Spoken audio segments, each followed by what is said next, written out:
El arco de Tenjiku, considerado por muchos como el mejor de Tokyo Revengers, considerado por mí como el tercero, estando por debajo de Black Dragons y Valhalla. Y ojo que si el arco final sigue como va, también estaría por debajo de ese. Más adelante les explicaré por qué Tenjiku no me parece tan bueno, pero primero hay que hablar de lo que ocurre antes de que este arco baje de calidad, porque sí, tuvo un buen inicio pero se fue diluyendo con el paso de los capítulos. Como recordarán, Takemichi decide regresar al presente una vez que Kisaki es expulsado de Touman. Como es costumbre, al llegar encuentra todo de cabeza. Esta vez todos los miembros de Touman, incluyendo a Kisaki, fueron asesinados por el propio Mikey. Manjiro había caído en la oscuridad y la única persona en la que confiaba era Takemichi. Cuando nuestro protagonista se reúne con él, puede comprobar la desesperación de su amigo, el cómo ya no tenía nada por qué vivir. Mikey se sentía completamente vacío. Durante toda su vida solo experimentó sufrimiento. Diría que de todas las muertes de esta obra, la de Mikey en este futuro a manos de Naoto fue la más triste.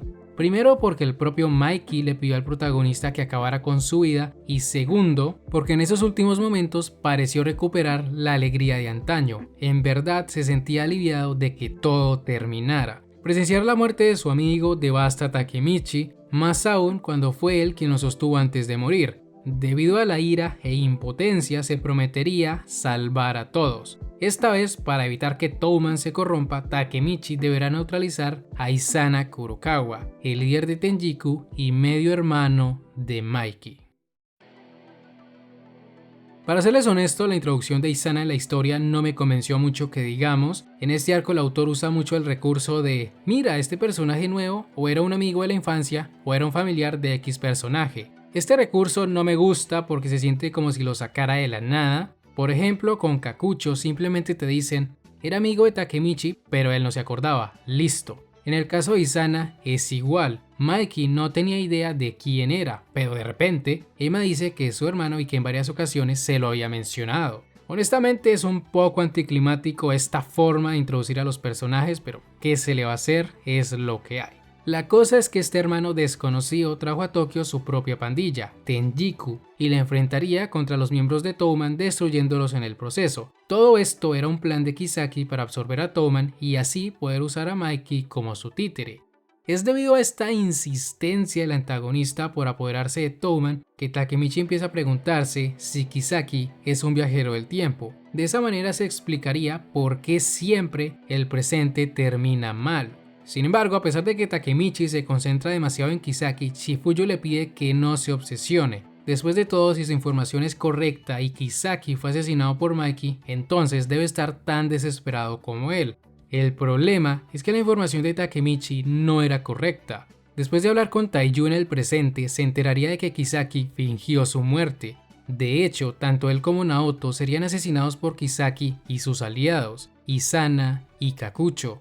La realidad es que su némesis no tenía nada de qué preocuparse en el pasado, caso contrario al protagonista, quien ya no podría regresar hasta que solucionara el problema de raíz. Si quería cambiar algo, debía investigar más sobre Isana y su relación con Mikey. Es en esta investigación donde se entera que Isana es el hermano de Emma, así como también que fue Shinichiro quien fundó los Black Dragons, una pandilla que en su momento era muy respetable, pero que cambió desde el momento en que Shinichiro la dejó a cargo de Isana. La cosa es que Isana se convierte en una gran amenaza, destruye poco a poco a los miembros de Touman e incluso se ve involucrado con la muerte de Emma. Una muerte que no me esperaba que sucediera, pero que fue un buen recurso para sacar momentáneamente a los personajes más rotos de esta historia, Mikey y Draken.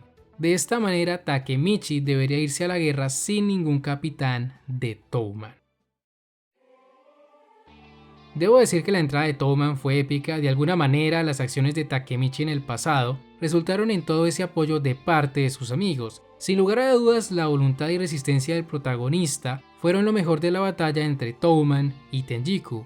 Digo esto porque todo lo demás, salvo la historia de Kokonoi, que es muy buena, me pareció muy aburrido. Los Reyes Celestiales resultaron ser unos vendehumo, ninguno tuvo desarrollo a excepción de Kakucho, y a esto hay que sumarle que las peleas no fueron muy entretenidas, siempre fue Tenjiku quien dominaba la batalla. Un ejemplo de esto es la pelea de los hermanos Haitani contra Hakai y Angry. Fue bastante mediocre y estuvo llena de diálogos intrascendentes. Hacer que Hakai se desespere porque no está luchando al lado de Yusuha es arruinar todo el desarrollo que tuvo en el arco de Black Dragons. Y si a esto le sumamos ese power-up de Angry, la cosa no mejora en lo absoluto. Eso de que cuando llora se hace más fuerte, la verdad es que lo sentí sacado de la nada. No me habría molestado si Angry no hubiera tenido un brazo y una pierna rota. Así habría sido más creíble, pero no fue así. Como estas, hay muchas más cosas que no me gustaron. Ciertamente esta parte de la batalla grupal es donde el arco empieza a decaer. No solo es lo de Angry o el nulo desarrollo de los Reyes Celestiales, sino que también entra en juego lo que pasa con Isana, y este es un buen momento para hablar de ese personaje. Isana es un personaje que me resultó bastante indiferente, la verdad.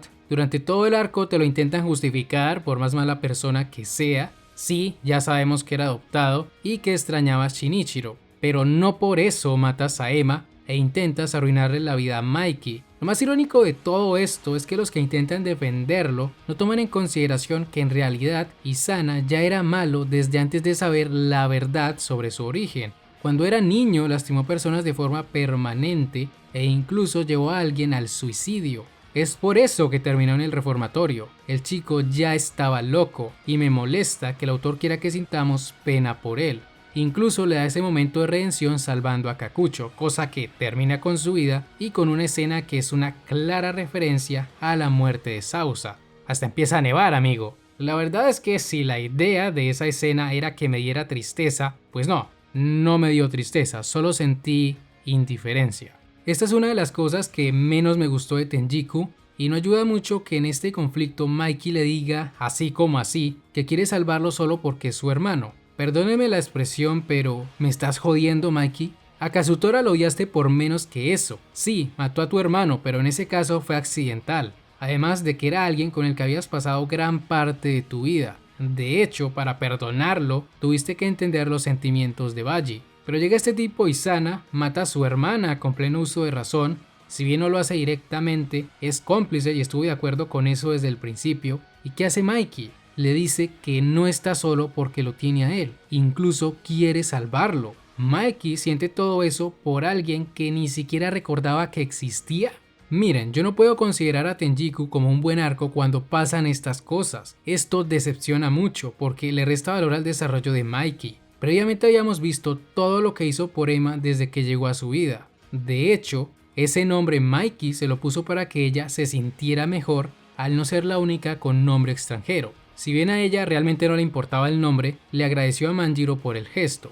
Entonces, si sabemos que Mikey quería mucho a Ema y viceversa, no me es fácil entender el por qué se olvida de todo eso y decide ayudar a Isana, más aún cuando este no hizo nada para merecer esa oportunidad, porque Isana nunca se disculpa ni tampoco se muestra arrepentido de lo que hizo. Sé que se van a enojar por lo que voy a decir, pero por primera vez me alegró que Kisaki matara a alguien, porque la verdad ya no soportaba más esa trama sin sentido. Y hablando de Kisaki, creo que es hora de analizar un poco lo que pasó con nuestro simpático antagonista. Kisaki.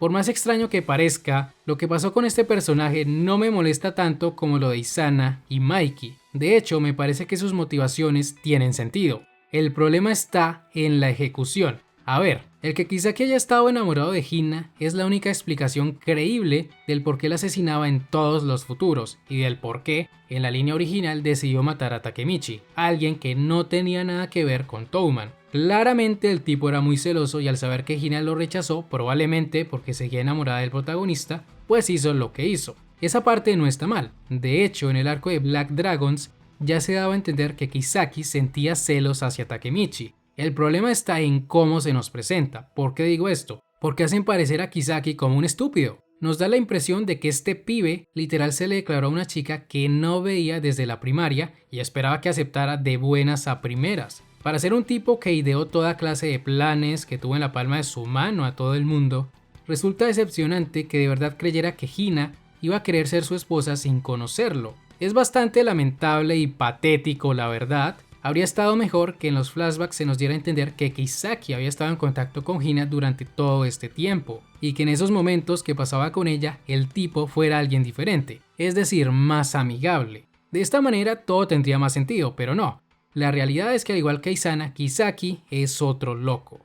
Ya sobre su muerte esa parte no me molesta. No voy a negarles que como a todo el mundo me hubiera gustado que Takemichi le disparara, pero el problema con eso es que rompe el mensaje de la obra. Se ha dejado varias veces en claro que asesinar no es una opción, es por eso que Takemichi evitó la muerte de Kazutora y la de Taiyu, porque sabía que una vez se cruzara esa delgada línea, tanto Mikey como Hakai o Yusuha se irían por el camino del mal. De hecho, en el arco de Black Dragons, Takemichi le dice a Hakai que nunca mataría a alguien, no importa cuánto odie a su enemigo o qué tan difíciles sean las alternativas. Él nunca haría algo que pusiera triste a Hina. Por esta razón no era viable que el protagonista asesinara a Kisaki, primero porque se contradecía a sí mismo, segundo porque perdería credibilidad, sus amigos lo verían como alguien hipócrita, y tercero y más importante, Takemichi terminaría encerrado, ya sea en un reformatorio o en la cárcel. Esto último habría sido muy peligroso, porque donde las cosas no se hubieran resuelto y el futuro no mejorara, si Takemichi quisiera regresar, no podría hacer nada porque se encontraría tras las rejas.